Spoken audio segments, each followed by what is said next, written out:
to the outermost reaches of the earth, the Far East, Africa, India, Latin America, and the Middle East. Christian missionaries and evangelists often endure harsh conditions to bring the good news to the unreached. They're committed to delivering Bibles to those who have limited or no knowledge of Christianity and the Bible, like Buddhist children in Thailand. This boy said he knows about heaven. Who lives there, we asked. I have no idea. Who is Jesus? I heard from my teacher by reading a book. They said Jesus was in the Islam religion. We asked these boys, have you ever seen a Bible? Or have you heard about Jesus? No, I haven't. Who created your great-great-great-grandmother? The earth.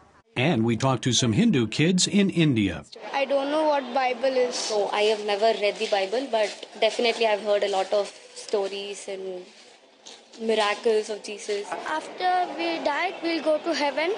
So there we'll go to heaven and we'll become an angel. We'll become a star. There are many fairies and gods. So I would wish to meet them. And the lack of Bible knowledge isn't just in the developing world. Even in the world's most evangelized nation, the United States, a number of surveys show that American Bible knowledge is declining. A 2007 Kelton research poll found that more Americans knew the ingredients of a Big Mac than those who could properly identify the sixth commandment. And in 2000, Christian pollster George Barna found that only 37% of all Americans could name all four Gospels. Only 37% said they read the Bible weekly, even though 92% of American families own at least one copy of the Bible. In the United Kingdom, a recent Church of England study found Generation Yers, young people born after 1982, were indifferent to Christianity. I think they don't know the stories. So the Christian faith relies heavily on the stories. So it's about telling the story. So we have to find ways of making the stories relevant. And that's perhaps the best approach, not only in the West, but around the world, says Wycliffe USA President Bob Creason. He suggests Bible stories can help children and others understand and apply the Scriptures. It's the same in every community that I've ever been in around the world.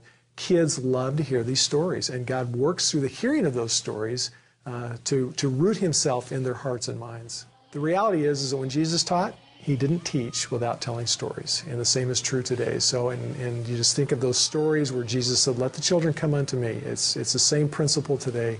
Let's get this good news of the gospel to people as young as we can. For Christian missionaries a century or so ago, delivering the good news to young people and others meant giving them Bibles.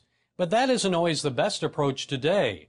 On one occasion, I joined some missionaries as they were distributing Bibles in Sudan. The people were happy to have Bibles, but we later discovered they couldn't read them. 60% of the world's population is pre-literate. So it's absolutely important to consider other ways for people to hear the good news of the gospel. Faith doesn't come by reading, faith comes by hearing. And by seeing. Gary Lane, CBN News.